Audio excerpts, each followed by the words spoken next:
Betul ke sebenarnya kalau dekat Jepun, anak-anak sehingga umur 10 tahun sebenarnya dia tak belajar akademik.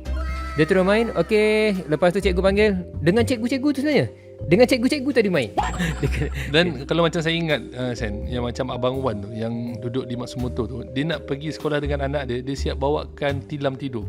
Jepun dia terlampau mematuhi sistem, dan bila mereka buat sistem, orangnya boleh adapt dengan sistem. Sebab itu dia, orang Jepun tak suka kejiranan mereka ada foreigner. Saya bertanya tau, kenapa budak ni ada diikuti oleh seorang cikgu?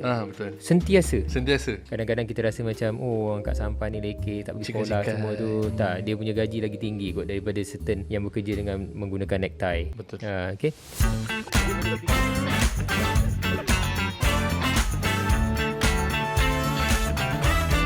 Ini baru.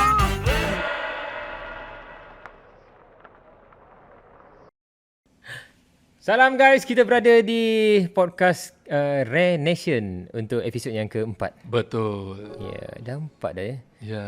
Tak perasan kita sebenarnya untuk buat podcast ni, kita mula-mula sebenarnya kita dah beli ni lah, semua ni lama dah. Tapi kita punya keyakinan diri tu, keyakinan kendiri kita tu Ada setahun kat sana. Ada kita setahun. simpan. Setahun simpan. Tengok dah keluar bulu-bulu. Mic pun dah keluar bulu dah bila nak pakai kan. Jadi itulah dia. Jadi bila kita buat rasa macam don't have to be perfect to do it. But we have to do it until it can be perfect. Okay. Jadi hari ni kita nak pergi mana? Negara ini tak jauh daripada Malaysia, lebih kurang dalam 7 jam perjalanan, 6 jam perjalanan. Ke timur kita kali ni rasanya. Kali ni kita ke timur. Ya, betul. Negara yang pertama mendapat di bahagian timur. Betul. Mendapat cahaya matahari kononnya lah. Tapi tak, sebenarnya New Zealand lagi awal mendapat cahaya matahari selepas daripada garisan tarian antarabangsa. Betul. Okay, kita ke Jepun. Let's go. Okay, apa yang kita nak sebut pasal Jepun ni? Oh, ingat ada interval. Oh, dia tak ada interval, lupa. Okay. Alright, hari ni kita pergi Jepun. Visit saya yang pertama ke Jepun. Saya sebenarnya dah beberapa kali ke Jepun. Lebih kurang 4 kali. 4 kali ke Jepun. Okay, 2 kali betul-betul really spend and assimilate dengan local culture. Masuk sampai ke sekolah mereka, masuk sampai ke universiti mereka, masuk sampai ke sekolah rendah, sekolah menengah, sekolah ni, dan juga sekolah istimewa. Ya. Saya punya interest saya, kalau pergi mana-mana pun kalau boleh lah saya nak pergi ke sekolah. Padahal masa kecil dulu selalu fly sekolah kan. Kalau boleh tak nak pergi sekolah. Tapi bila dah besar-besar ni kita keinsafan tadi tu menyebabkan kita rasa macam kita nak tengok macam mana sistem persekolahan orang-orang di Jepun. Kerana kita jelas dalam apa pun bangsa, apa pun negara, kehebatan dan kemajuan negara itu dasarnya adalah pendidikan. Setuju. Jadi kita pergi menyelam ke bahagian pendidikan, termasuk sampai semasa di Israel pun kita masuk selami pendidikan, sistem pendidikan komunal mereka, sehingga kita lihat, oh no wonder kita ada sekejap kan, kita disclaimer sikit. Israel tu sebenarnya bagi kita Palestin lagi. Ya, betul. Nanti kan ada yang attack juga tu. Betul. Kita kena we talk in the real fact. Ya, betul. Kita masuk ke sana, pasport kita walaupun tidak dicop dan tidak diiktiraf kerana kita tidak mengiktiraf negara Israel. Exactly. Tetapi kita tetap visa yang dikeluarkan, kebenaran untuk masuk tadi tu bukan kebenaran masuk Baitul Maqdis ataupun Palestin, tetapi kebenaran memasuki negara Israel. Itu yang sedihnya. Jadi kita doakan Palestin akan kembali di buminya. InsyaAllah. Amin. Okey. Jadi kembali semula ke Jepun. Ini kali keempat. Yang 2 kali lagi biasanya saya pergi just macam touch and go. On the way saya nak pergi ke USA. Dulu United Airlines dia akan transit sebentar. Kadang kita ambil longer transit supaya kita boleh keluar jalan-jalan dekat Tokyo. Dan juga turun Narita. Sini ada nyamuk. Turun Narita kan? Ya, dulu Narita. Okey, dan itu untuk transit. Jadi kita lepak-lepak dekat situ pasal kita rasa macam seronok tengok Jepun ni, dia ada vibe dia. There is no countries like Japan. Okey, jadi terutama sekali kalau kata inilah bahagian pendidikan dia. Okey, AA dah berapa kali pergi Jepun? Saya 1 kali. Oh, 1 kali. 1 kali terus buat video, lepas tu macam-macam trailer je. Kita buat research. Tapi nampak macam Captain. sangat meyakinkan. Captain dah berapa kali dah? Banyak kali. Susah lah nak kira. Countless lah. Okey, dari satu kali tu, walaupun AA dia pergi sekali, tetapi agak pengalaman dia lebih kurang 25 hari dekat situ, very extensive. Sampai dia masuk ke tempat-tempat yang saya sendiri tak boleh masuk. Antaranya adalah tempat perusahaan-perusahaan Wagyu yang menternak Wagyu, yang menjadi rahsia mereka. Dia orang boleh dapat masuk. Itu saya jealous lah. Dan kemudian pergi juga masuk sampai ke dalam sistem pendidikan, ke persekolahan anak-anak Jepun. Betul. Dan mungkin ada benda lah yang kita nak kongsikan kepada semua audiens kita yang mendengar.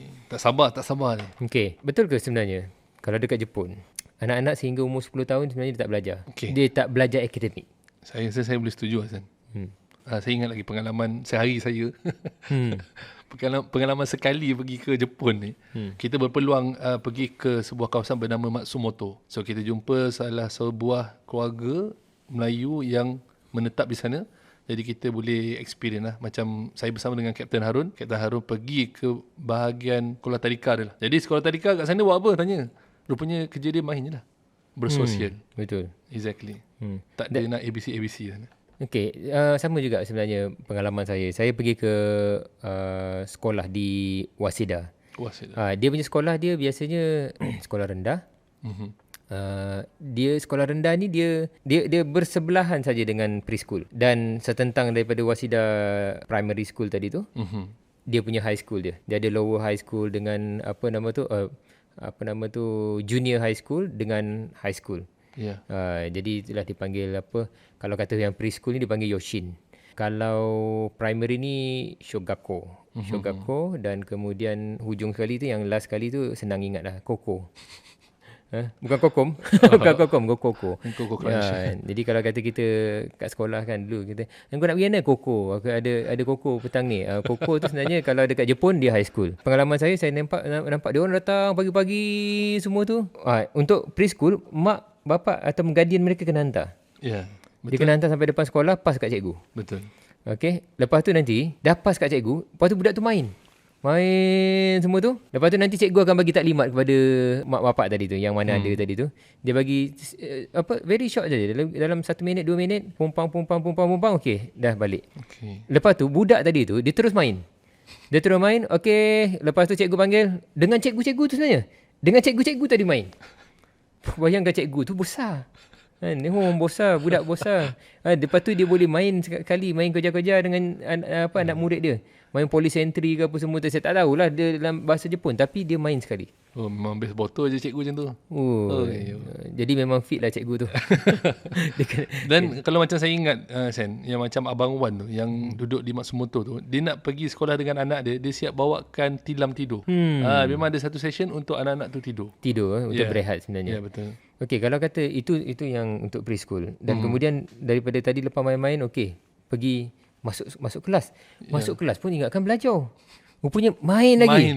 Dekat dalam kelas tadi tu ada blok-blok apa semua tu, jadi dia ada main. Tapi permainan dia tadi, main nyanyi-nyanyi sana, main, lepas tu susun blok semua tu, masuk kat dalam. Lepas tu okey, cikgu dia pun dalam keadaan main, okey jom kita pergi bagi makan rabbit. Jadi semua orang pergi bagi makan rabbit. I see. Jadi daripada budak-budak ni kecil, umur dia preschool, tetapi mereka dah rasa macam ada empathy ataupun attachment kepada animal yang dia orang bagi makan tu. I see. Maknanya at the same time, itu adalah satu ruang untuk pembentukan jati diri. Exactly. Social skill dia. Okay. Jadi kalau kita lihat anak-anak kita yang terlampau attach sangat dengan gadget sekarang ni, umur dia yang patut-patut mereka ni peramah. Kalau kata umur macam anak saya, umur 6 tahun, 4 tahun Hawa. Dia tengah becok ni.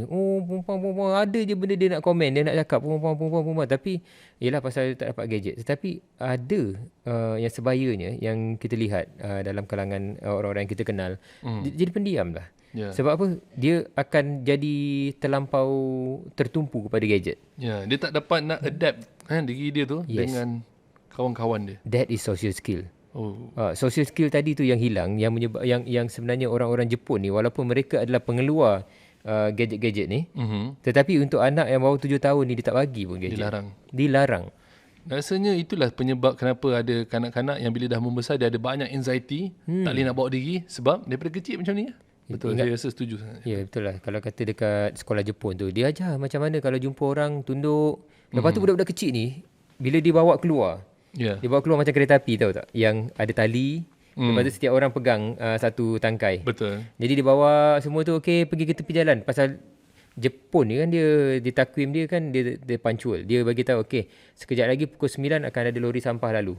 Dia pergi batur budak-budak tu kat situ. Lepas tu bila lori sampah tu lalu dah angkat saja, semua budak-budak tu tunduk cakap terima kasih kepada pekerja lori sampah tadi tu. I see. Budaya hormat tinggi. Tengok, Hebat. Dahsyat betul. Betul. Okey, jadi itulah sebenarnya pembentukan jati diri yang pada umur 7 tahun. Jadi kita dah jadi budak-budak terlalu sibuk untuk kita load lagi dengan matematik tambahan, calculus ke atau apa untuk menyelesaikan masalah-masalah. Semua nak sumbat kan. Teorem-teorem yang mereka tak pernah dengar kan. Jadi boleh kalau kata kita latih anak kita awal lagi umur 7 tahun tu dah boleh buat teorem Pythagoras ke ataupun trigonometry, calculus, janjang aritmetik, semua tu dia boleh buat. Tapi dia akan miss development of dia punya social skill dia. Dan juga sasiah dia. Siasah dia sebagai manusia. Betul. Kalau kita tengok kebanyakan anak-anak genius di Malaysia pun, ke mana pergi mereka? Mereka excel dalam akademik, tapi di mana mereka sekarang ni? Itu pun menjadi salah satu buktilah. Bila saya melihat masyarakat Jepun dia memana orang kata soft skill, dia punya sikap, akhlak, itu yang membuatkan kita rasa amazed. Dan dia sebenarnya tu pun dengan apa yang Nabi telah sabdakan satu ketika dahulu. Itulah kalau kata ikutkan sistem 7 tahun pertama ni kita layan anak ni macam raja. Betul. Attend mereka. Bukan nak attend dia nak itu kita bagi, nak ini kita bagi, semua tu. Tetapi kita jadi attentive kepada mereka ni. Exactly. 7 tahun kedua kita buat mereka ni, kita ajar mereka tentang disiplin. Kan? Kita ajar dia akademik semua tu lah. Betul. 7 tahun yang ketiga kita buat dia kawan. Exactly. Jadi itulah yang berlaku dekat Jepun. Kalau kata dekat sekolah mereka tu memang kita nampak macam betul-betul satu benda yang saya rasa saya blessed bila kita pergi ke Jepun tu, kita rasa macam inilah yang aku nak tengok ni. Ini yang kita cari. Yeah. Betul. Kalau kata bangsa maju, dia punya paksi asas dia confirm education, pendidikan. Betul. Kalau macam saya buat konten bersama Kapten Harun ketika di Jepun tu, kita bermula daripada start bangun pagi tu je kita dah nak rakam dah apa benda yang anak-anak di Jepun ni buat sebenarnya. Itulah kalau kita tengok budak-budak kecil yang masih preschool, dia ada yang menangis tau. Bila dia cuti sekolah, dia menangis. Pasal dia akan fikir apa tau? Teringat. Siapa yang bagi makan rabbit? Dia akan teringat pasal rabbit tu tak bawa balik. Ya, betul. Lepas tu siapa yang nak siram pokok? Siram pokok dia. Betul. Jadi walaupun mereka bercuti, time-time cuti, anak-anak ni diberikan roster. Nanti dia akan datang pergi ke sekolah, kemudian dia akan siram pokok. Yes. Jadi dia kalau bapak dia tiba-tiba okey cuti kali ni kita pergi Hawaii. Ya. Nanti dia akan bagi tahu okey tak kena pasal ada takwim siram pokok. Dengan bagi makan arnab. Pada waktu pagi hari Rabu cuti sekolah contohlah, masa cuti sekolah. Jadi parent dia akan adjust ataupun dia akan adjust tadi tu pengganti. Pasal kalau tidak, we cannot say sorry kepada ni. Minta maaf sangat cikgu, saya outstation, bapak saya bawa pergi ni holiday semua tu, arnab dah mati. Pasal apa? Arnab yang dia bela dengan pokok yang dia tanam, dia tak mau dengar alasan kita. Saya cuti, kereta rosak, bapak saya bawa pergi pergi ke mana-mana semua tu, dia tak nak dengar cerita tu. Dia tahu dia tak dapat makan, dia mati. Yes. Jadi this is how orang-orang Jepun ni tadi, seawal umur anak-anak ni tadi 6 tahun tadi dah diajar tentang bertakwim dan juga mengasihi haiwan tadi tu. Dan yang paling best bila pergi ke Jepun ni mampu menghasilkan satu environment sekolah yang buatkan anak-anak ni suka dengan sekolah. Dia akan rasa rindu. Kalau macam anak Dr. Amiruddin yang saya interview tu, dia akan menangis kalau tak dapat pergi sekolah. Kalau kita kat sini, kita menangis kena pergi sekolah. Bukan kita, saya. Saya sendiri lah dulu kan. Anak guru besar. Anak guru besar pun fly. Cerita pasal fly form 6 pun fly. Jadi saya sendiri pun kita rasa tertekan dengan sekolah. Pasal kena bawa beg berat. Lepas tu dekat sekolah kena balik bawa homework banyak. Lepas itu dah balik bawa homework banyak, tak dapat nak bawa homework, besok kena sesah. Rasa macam saya jadi macam bawa cangkerang belakang ni. Dengan buku teks lagi. Okey. Ai, Ada banyak lagi kita nak ceritakan, jadi kita apa kata kita kita mengopi berhenti. dulu. Ya, kita kopi dulu. Alright.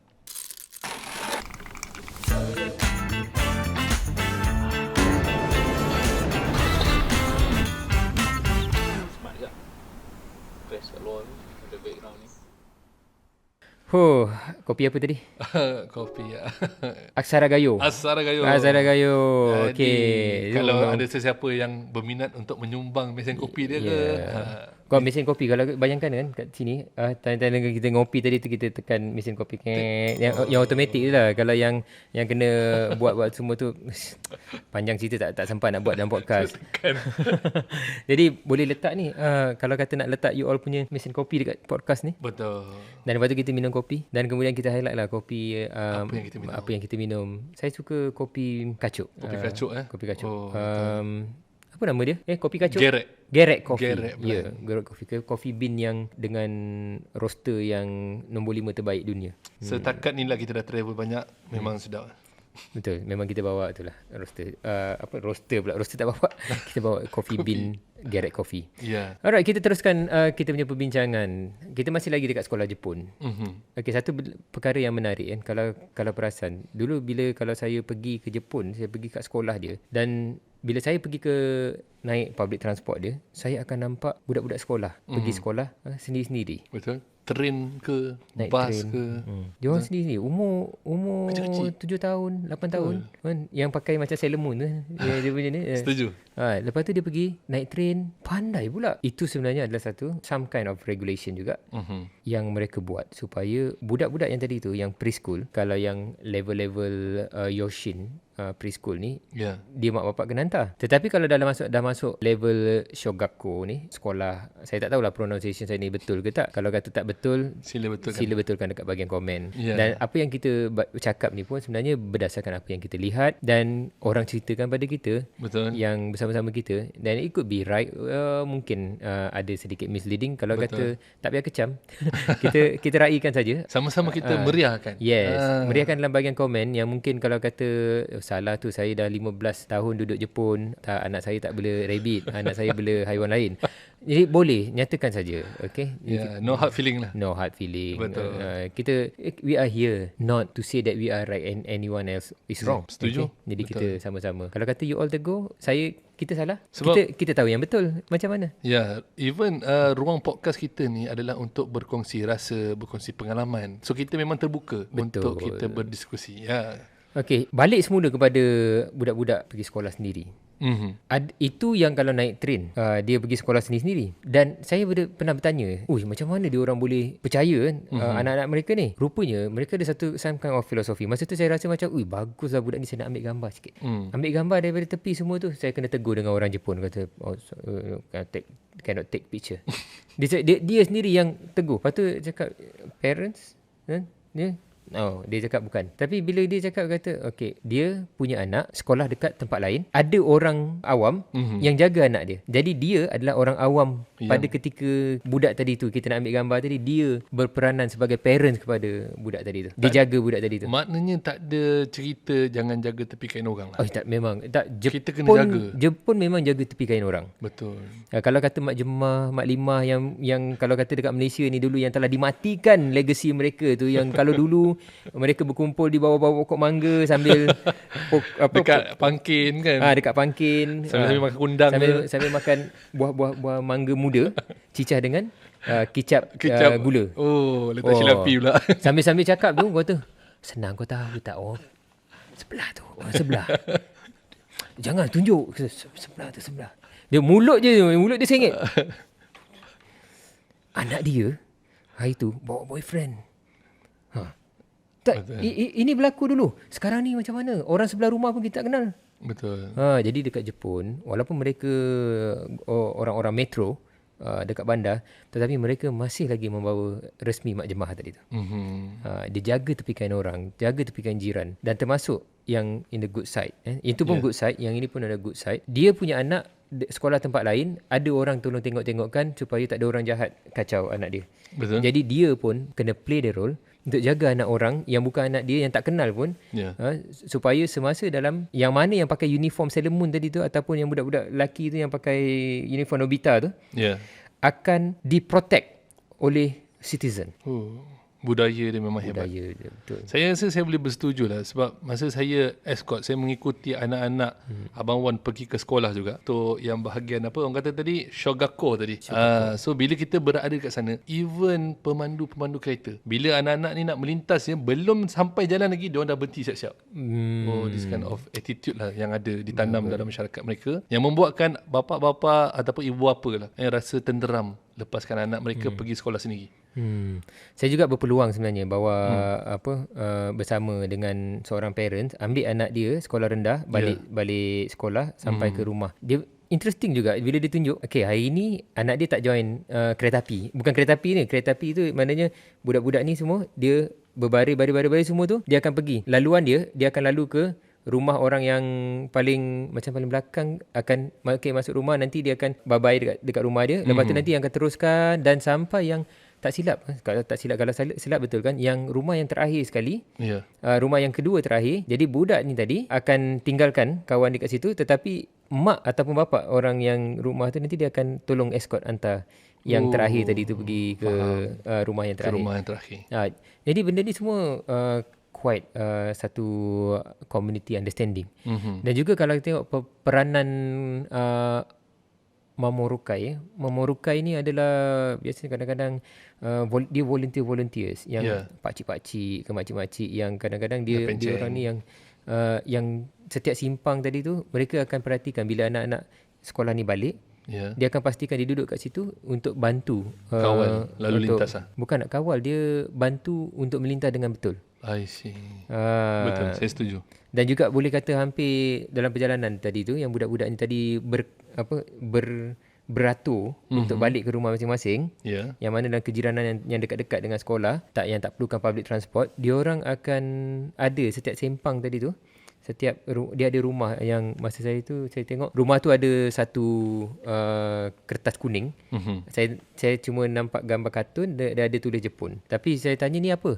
Okey, dekat kawasan laluan budak-budak ni lalu akan ada rumah-rumah macam ni. Kalau kata budak-budak ni dikacau ke apa semua tu, dia boleh ketuk pintu rumah tu untuk dapatkan perlindungan. Oh lama.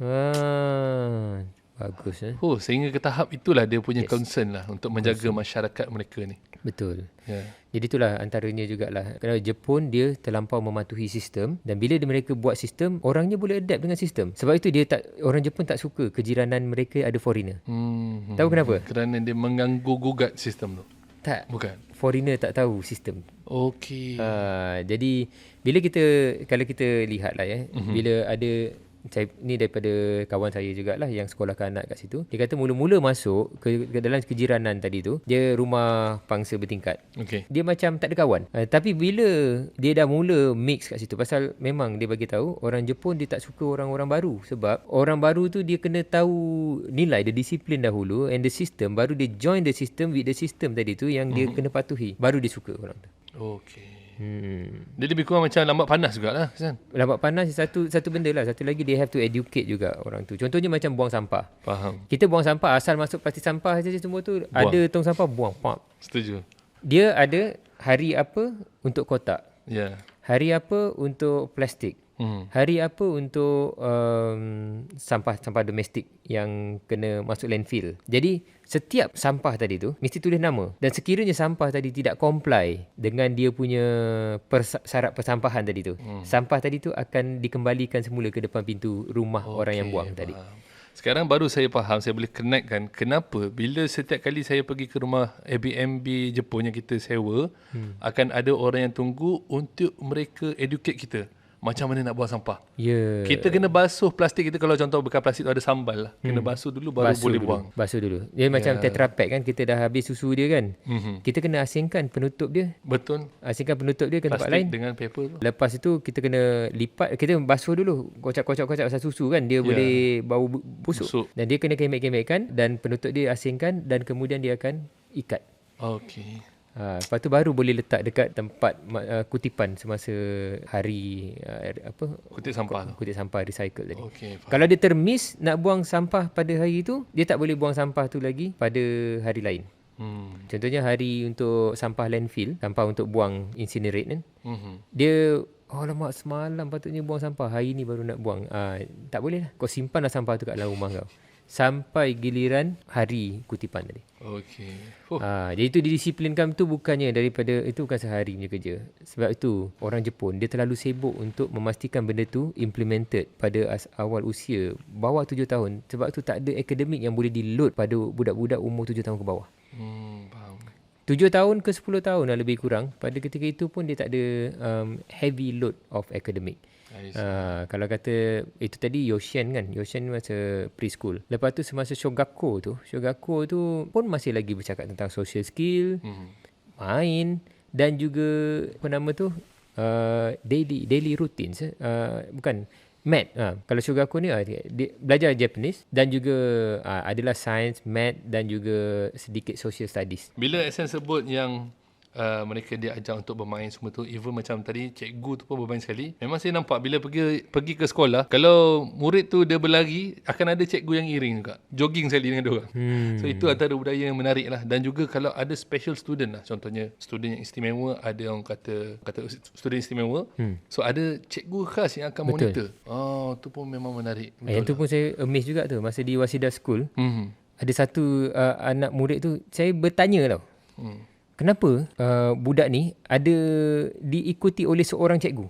Betul. Sentiasa. Exactly. Rupanya cikgu tu daripada HQ lah, dia panggil dia daripada Kementerian Pelajaran ke apa semua. Dia diutus tu ke sekolah situ hanya kerana dalam kelas tadi tu ada satu budak istimewa. I see. Yes. Sangat-sangat menarik lah. Kita tengok benda tu, kadang-kadang kita rasa macam no wonder lah dia orang ni memang hebat gila. Betul.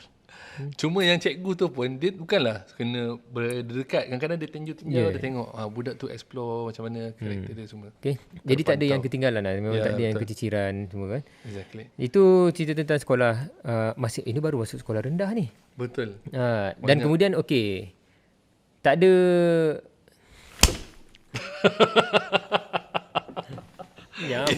ini bukan sound effect bukan sound effect, tapi memang welcome to realistic podcast. Tak ada berlakon-berlakon kat sini. Okey. Lalat. Nyamuk. Okey.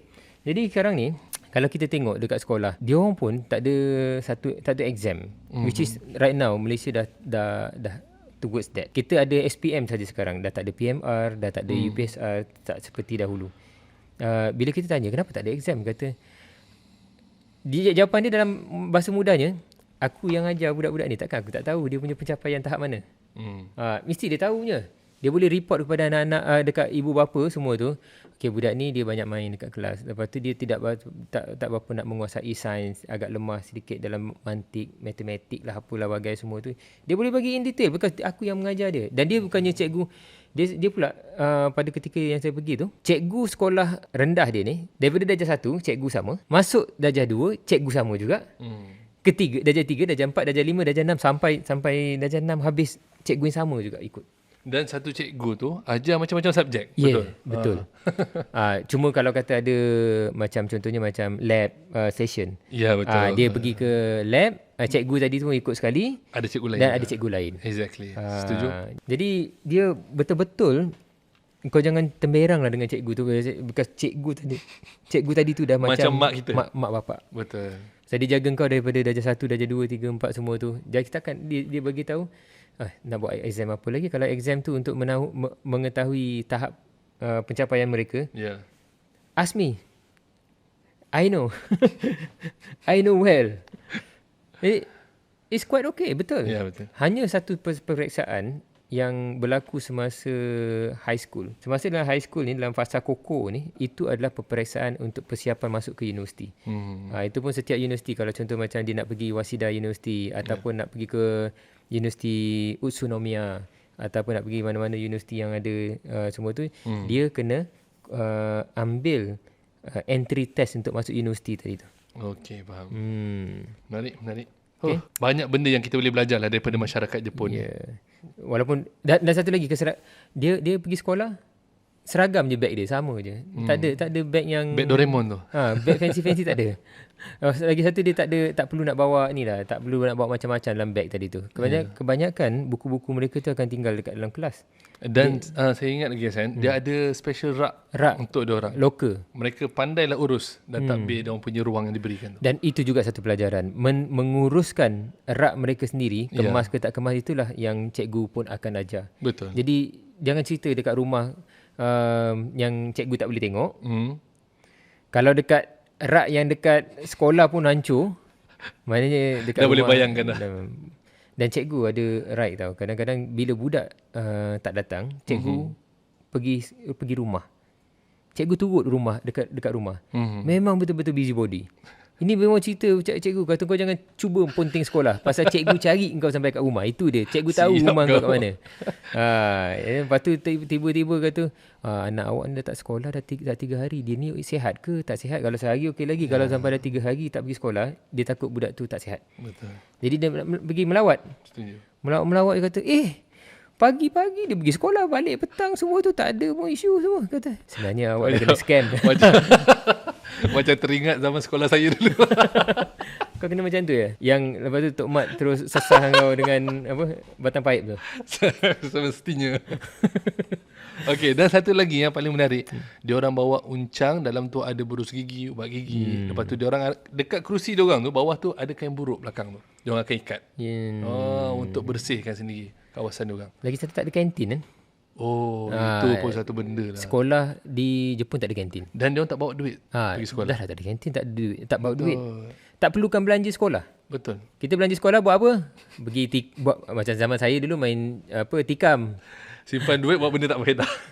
Beli dendang, beli robo, beli Jojo. all the junk foods ni semua ni. Dia orang memang tak bagi duit pada anak dia pergi sekolah. Tetapi masa mereka pergi sekolah, contohnya macam kawan kita yang Muslim, dia dekat situ dia ada kitchen tapi dia tak ada kantin. Maknanya dia masak secara centralized. Sekolah tu masakkan menggunakan kitchen yang ada 5S, yang betul-betul bersih lah kitchen tadi tu. Orang yang masak tu, saya ada gambar, masak pun macam surgeon. Padahal masak je tu. Lepas tu bila dah siap masak tadi tu, dia letakkan dekat atas troli. Ini untuk pergi ke kelas ni, ini pergi kelas ni. Jadi dia akan tolak troli tadi tu dengan diselimut troli tadi tu. Sebelum waktu makan, dia sampai dekat depan kelas. Jadi dekat hallway tu, kita nampak troli 1, troli 2, troli 3, troli 4. Disusun elok je semua tu untuk setiap kelas. Dan setiap hari, semua orang tak sabar untuk jadi servant. Jadi yang jadi servant tadi tu, yang servekan kawan-kawan dia punya makan tadi tu, dia yang akan tolak troli tadi. Tapi sebelum tolak troli, dia kena pergi basuh tangan dulu, kena pakai serkup, kena pakai baju macam surgeon, macam lab coat doktor tu. Jadi budak-budak excited sangat pasal dia rasa macam doktor. Dan kemudian dia tolak semua tu, nanti kawan-kawan dia beratur. Dan dia buat secara happily. Yes, everybody happy. Stress. Tak ada rasa macam dia terlampau excited. Kita tengok excited. Dan cikgu juga makan makanan yang sama. Betul. Yang pengecualian hanya diberi kepada orang Islam. Sebab kita tak makan makanan yang yang tak halal. Betul. Tapi menu yang dia masak tadi tu sama. Mesti dia ada jadual dia. Mak bapak dah tahu dah. Hari ni makan kangkung contohnya. Karage dengan pulut. Jadi dia tak boleh tukar. Tiba-tiba kita pula makan asam pedas, ikan patin. Tak boleh. Dia mesti sama. Nampak macam ada satu falsafah yang baik kat situ. Macam falsafah ihram. Sama rata. Betul. Kan? Tak ada yang beza. Dia tak ada yang miskin, tak ada yang kaya. Pasal orang yang miskin ke kaya ke semua nampak sama dalam tu. Tak ada rasa inferior dalam pendidikan semasa fasa Shogaku ni. Bukan sekadar Shogaku, semasa fasa Yoshin ni pun semua sama. Betul lah. Dan satu lagi saya nampak yang bagusnya bila mereka servekan untuk kawan-kawan dia orang tu, mereka diajar untuk memberi. Belajar untuk memberi dan mengurus. So ini antara satu budaya yang dibudayakan oleh masyarakat Jepun dalam sistem pendidikan mereka. Okey. Kalau kita lihat dari satu skop yang lebih makro, kita zoom out daripada apa ketamadunan yang dah mereka buat ni. Daripada kita dah zoom in ke sekolah, kita zoom out balik. Dia sebenarnya kalau kita perasan, dia seperti satu kebudayaan yang disampaikan secara structured. Biasanya budaya, kalau macam kita budaya, kita ada banyak budaya dan adat resam yang baik-baik semua tu. Tetapi contohnya budaya tadi tu tidak kita secara officialnya kita perturunkan kepada generasi seterusnya. Contohnya macam kita, budaya kita menghormati orang tua. Orang tua tengah menyembang, kita tak boleh nyampuk. Jalan depan orang tua, Jalan depan orang tua kena tunduk. Lepas tu kena bagi salam semua tu. Benda tu dah jadi satu aktiviti dalam masyarakat yang dulu-dulu, tapi dia tak diturunkan secara official di dalam sistem pendidikan kita. Setuju. Kerana apa? Mungkin kerana kita terlampau sibuk disibukkan untuk menanamkan kepekaan ataupun kehandalan anak-anak kita ni dalam sudut akademik. Ya, sebab tu kalau kata kita perasan, saya masa muda-muda saya jadi fotografer, saya memang fotografer international, memang saya merata dunia saya pergi. Saya jumpa ramai orang-orang Malaysia yang belajar di UK. Ya. Orang Malaysia belajar di UK dan mereka sangat excellent. Academic wise sangat excellent. Yang jenis 4 flat ni semua pasal yang kerajaan hantar ke sana tu pun semua yang dah pandai-pandai. Dekat sana pun mereka pandai juga. 4 flat. Best student academic saja memang tak. Biasalah, lazim sangat orang Malaysia. Tapi kalau kita tengok budak-budak dia pula, dia macam-macam buat benda.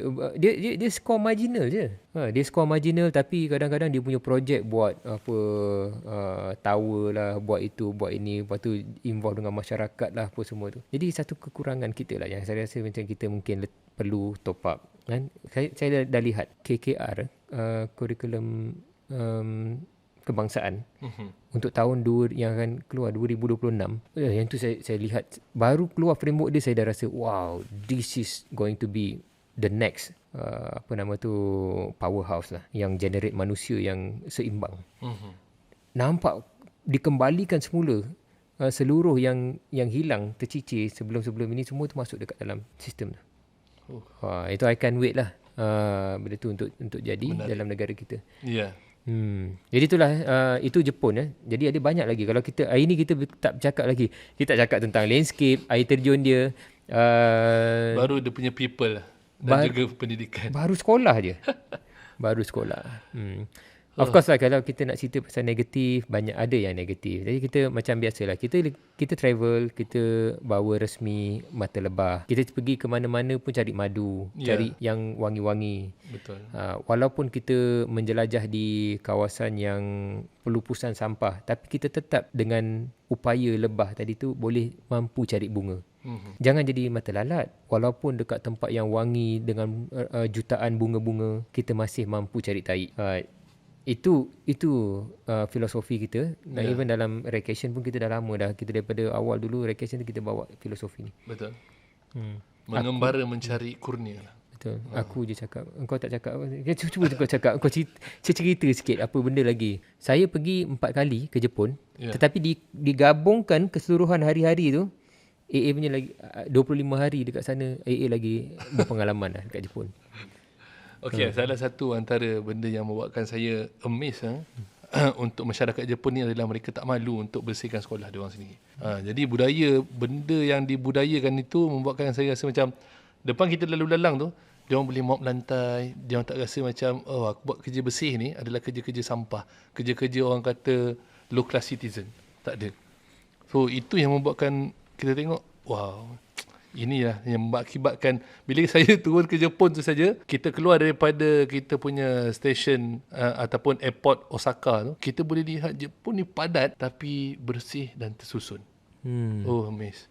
Berupanya bermula daripada sekolah, pendidikan. Itulah yang kita tengok, dia menghormati orang yang angkat sampah. Betul. Itu industri 3D lah, 3D. Dirty, difficult dengan danger. Jadi kalau kata kita nak gaji besar, itulah sebenarnya kita kadang-kadang kita rasa macam angkat sampah ni lekeh, tak pergi sekolah semua tu. Tak, dia punya gaji lagi tinggi kot daripada certain yang bekerja dengan menggunakan necktie. Betul. Okay. Jadi anak-anak pula diajarkan pula cara menghormati. Sebab tu dia pun tak rasa macam gelilah, ini tak, it's not my class lah, it's not my level nak basuh jamban ke apa semua tu. Tak, aku tengok dia orang ni, dia pergi bersihkan tandas tu, mangkuk tandas, bukan pakai berus bertangkai macam kita ni. Dia pergi dah sampai ke sarut pakai tangan dengan dia punya kain buruk tadi tu. Dan juga dia pakai tangan. Lepas tu dia ingat mop dia boleh mop yang pakai tangkai tu. Jadi nak mop bagi bersih tu dia pergi yang dia sendiri merangkak turun mop ke bawah tu macam Ocean dulu. Betul. Macam cerita Ocean dulu tengok tak Ocean ke Rin Hanekoma ke ini cerita-cerita Jepun dulu lah. Budak-budak ni laser saya belum sempat saya tengok. Oh laser. Mana dia orang tak tahu Oyuki semua tu tak tahu kan. Ini semua tahu Sailor Moon. Dengan kuasa bulan kamu. Okey. Jadi itulah cerita tentang baru sampai di sekolah. Kita mungkin akan adakan pelbagai lagi kupasan. Belum cerita tentang environmental cautious yang mereka buat sehingga longkang-longkang di rumah mereka pun boleh ada ikan. Ikan kap. Ikan koi. Dan ada kawan kita cuba selamatkan ikan. Dan kemudian kena marah. Kononnya dituduh untuk merembat ikan tadi tu. Ikan tu dah macam dah terkapai-kapai dah kat situ. Macam tersangkut kan. Kawan tu selamatkan. Lepas tu nak selamatkan tadi tu kena tegur dengan orang kampung kat situ. Dengan bahasa Jepun dia pun tak faham. Dia cakap pun orang Jepun tak faham. Omo. Okay. Jangan curi. Macam tu lah. Banyak benda yang kita boleh belajar daripada Jepun. Dan rasanya 20 hari lebih yang kita orang berada di sana pun rasanya tak cukup lah. Rasa seronok lah bila berada di sana. Banyak benda yang kita boleh kutip dan kita bawa dan kita implementkan di sini. Itulah Jepun. Dan belum lagi kita nak bicarakan dari segi orang kata, kalau tengok masyarakat Jepun, dia pun mengajar anak-anak mereka ni bekerja di awal usia. Okey, betul. Child labour tu memang betul. Di Jepun dia tak ada cerita child labour. Betul lah. Even saya pergi ke satu sekolah anak-anak istimewa. Ini tadi tu yang anak istimewa dekat preschool kan. Yang ini sekolah ni dekat Yokohama dulu. Kebetulan saya punya kawan saya dari Singapura, dia ada anak istimewa dan disekolahkan dekat situ. Saya request untuk melawat. Dan saya dengan wife dapat melawat, masuk dan tengok macam mana anak-anak istimewa ni bersekolah. Dan bukannya spoon fed. Dia punya sekolah tu sampai ke peringkat macam pergi sekolah, lepas tu ada kebun, pergi siram pokok dulu. Siram sayur, yang mana sayur yang dah boleh panen, petik dulu sayur tadi tu, nanti makan masa rehat. Jadi banyaklah benda-benda macam ni saya nampak macam child labour lah tu. Kalau kata sekolah tak ada tukang kebun. Kau sendiri yang duduk kat sekolah tu, kau sendiri yang kena bersihkan sekolah tu, kau sendiri yang kena ni. Bukanlah tak ada tukang kebun, pekerja ke apa semua, tapi satu orang, dua orang nak pergi jaga satu sekolah memang tak larat lah. Semput. Jadi mereka ni juga yang diajar, kau nak bersukan pakai barang yang sama kau kena pulangkan. Macam mana kau ambil bersih, kau pulangkan pun bersih. Sampai ke level tu lah ketelitian dia. Betul. Setuju. Jadi kalau kata tadi lah, kita bercakap tentang keseluruhan tadi tu, bila kita zoom out secara makro, kita lihat apa yang mereka buat ni adalah mereka meneruskan kebudayaan yang positif-positif dalam budaya negara mereka ini dan kemudian disampaikan secara bersistem. Sebenarnya kalau ikutkan, kita ni pun budaya Melayu kita, budaya Cina kita, budaya India kita ada banyak yang positif. Why not kita extract? Contohnya macam budaya Cina kan, budaya India dan budaya Melayu ni kita extract yang bagus-bagus semua tu untuk kita implement dalam persekolahan secara sistemik. Setuju. Dan itulah yang membentuk satu generasi bangsa yang bagus dan seragam. Yes. Dan dia punya berfikiran seragam. Contohnya macam bila kita letak beg galas kita naik train, lepas tu beg galas kita tadi tu kita letak dekat tempat duduk. Tak payah orang lain tegur. Orang Jepun akan tegur nanti. Suruh letak beg tadi tu dekat, pasal walaupun tak ada orang duduk, tetapi disebabkan ada beg tadi, orang akan segan nak duduk. Itu sampai ketelitian macam tu lah. Ya. Setuju. Dan kalau kata kita letak kaki kita dekat, contohnya macam kita dekat train, depan tu kosong, kita letak kaki kita dekat seat depan, less than a minute, orang lokal juga yang akan tegur kita, tak boleh letak macam tu sebab nanti dia merosakkan cushion tadi.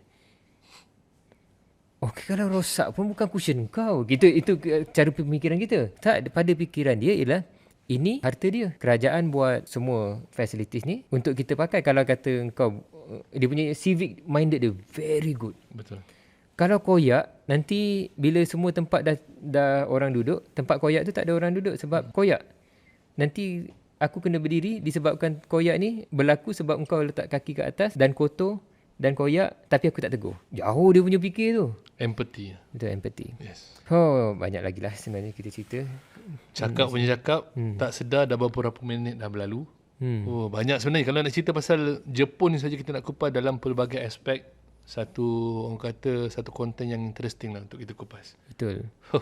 Rasanya untuk kali ni kita tersangkut dekat sekolah saja dulu. Betul. Kalau kita nak cerita yang negatifnya, contohnya macam mereka pun ada raikan. Kalau kata mereka masuk cukup umur, mereka raikan ini adalah umur independen yang mereka akan buatkan sesuatu yang mak bapak dia sebelum ni larang tapi dah tak boleh larang lagi pada sekian umur.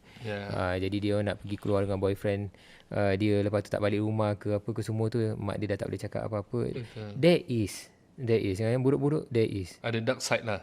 The dark side of it. Dan kadang-kadang kalau on the darker side yang macam diorang kalau bekerja, disebabkan mereka adalah system followers, sometimes dia terlampau stres dengan sistem tapi mereka tak berani nak berdiri untuk ubah sistem tadi tu. To adjust the system. Jadi dia akan stres. Kadang-kadang kita nampak orang burn out yang dia berdiri dekat tengah-tengah Shibuya Crossing tadi tu, dia jerit pekik. Semua tu. Dan kita rasa macam gila. Budaya seperti budaya gaman, dia tak nak susahkan orang lain. Lepas tu dia menyendiri sampai in the end bunuh diri pun ada. So itu antara benda-benda dark side yang mungkin kita boleh kupas juga. Yang menarik untuk kita bincangkan. Mungkin kita akan kupas sekali dengan budaya-budaya apa yang mereka terapkan daripada zaman samurai sampai sekarang, tentang ikigai contohnya. Dan kemudian seterusnya macam mana mereka memfokuskan satu perubahan tadi tu bukan melihat satu perubahan pada skala besar, tetapi perubahan kecil yang mereka lakukan berterusan akan menyebabkan satu perubahan besar pada zaman dalam tempoh berzaman. Ya, betul. Banyak lagi sebenarnya. Jadi kalau anda rasa topik kali ni interesting, menarik, boleh komen juga di ruangan komen pada yang menonton melalui YouTube. Apa lagi yang kita boleh bincangkan, apa lagi yang kita boleh kupaskan berkenaan dengan Jepun ataupun negara-negara lain. So daripada situ kita dapat banyak benda yang kita boleh bentangkan ataupun kita explore dalam perbincangan Ray Nation Podcast ni. Juga daripada penceritaan kita ni juga mungkin audiens sekarang ni sudah tahu macam mana angle bila kita bawa orang pergi ke Jepun, macam mana the way kita melihat sesuatu tempat tadi bukan sekadar untuk melihat tempat tu wah cantik, wah ambil gambar, oh bagus, bersih semua tu, tapi kita melihat jauh ke dalam itu. Sebab tu kalau orang tanya saya, Saiful Nang mesti dah pergi banyak negara kan? Tak, saya tak pergi banyak negara, tetapi saya suka pergi satu negara lama-lama. Sehingga kita betul-betul assimilate. Kita tak macam travel company biasa. Kadang-kadang dia touch and go. Apa yang dia dapat adalah gambar. Dekat signage saja. Welcome to Osaka, welcome to Yokohama, welcome to. Just nak cakap aku dah pergi. Tapi apa yang kau dapat? Yes, itu yang tak ada. Itulah sebenarnya Raycation mengubah perspektif perjalanan tadi tu kepada satu perspektif perjalanan dengan penghayatan. Lama sedikit tetapi terfokus. Kurang tempat kita pergi tetapi betul-betul kita menyelam. Betul. Puas. So itulah yang kita buat dalam Kembara Raycation kita. Kepada yang masih belum tahu lagi apa itu Raycation, boleh pergi ke www.raycation.com dan boleh sertai pun. Betul. Okey, setiap tahun biasanya kita akan buat beberapa kali trip pergi Jepun. Betul. Dan juga trip-trip lain lah seluruh dunia, dan boleh join. Tetapi biasanya kalau kata nak join awal-awal sikit. Misal ujung-ujung tahun kalau nak join biasanya dah penuh, dah penuh. Biasanya daripada pertengahan tahun pun dah banyak trip-trip yang dah habis lah. Betul. Sebab kita pun small packs kan. Dalam 10 ke 12 orang. Kita kalau cerita kata kita nak buat untung banyak kan, kita buat je 40 orang, tak ada masalah. Macam orang lain biasa buat 40 orang, then dia boleh dapat satu volume margin yang besar. Volume yang besar. Tetapi itu kalau kata kita nak mengikut structure format yang biasa, yang touch and go tadi tu. Betul. Tapi kita bila nak bawa orang, macam mana kita bawa 40 orang nak masuk sekolah, memang orang tak bagilah kan. Macam mana 40 orang kita nak pergi ke nak say hi, nak minum teh dekat rumah orang Jepun, memang tak bagilah kan. Jadi kita bawa 10 orang, which we can possibly with that small number, kita boleh pergi ke tempat-tempat yang orang 40 orang memang tak akan boleh pergi. Exactly. Dan 40 orang confirm lah naik bas. Betul. Kita 10 orang. Inilah nilai tambah yang kita mampu bagi bila travel gaya Raycation. Banyaklah nak cerita, malaslah nak cerita semua tu, tengok je lah. Dalam video lain dekat dalam Ray TV, YouTube channel kita Ray TV, selain daripada podcast Ray Nation, kita ada YouTube channel Ray TV, jadi you all boleh tengok, klik playlist Jepun. Sedikit Dan sebanyak hayati. korang boleh tahu bagaimana kami travel. Ya, itu saja mungkin untuk episod kali ini, episod yang keempat. Betul. Kita jumpa lagi dalam episod yang seterusnya. Assalamualaikum warahmatullahi wabarakatuh. Ini Baru rare. Macam ni.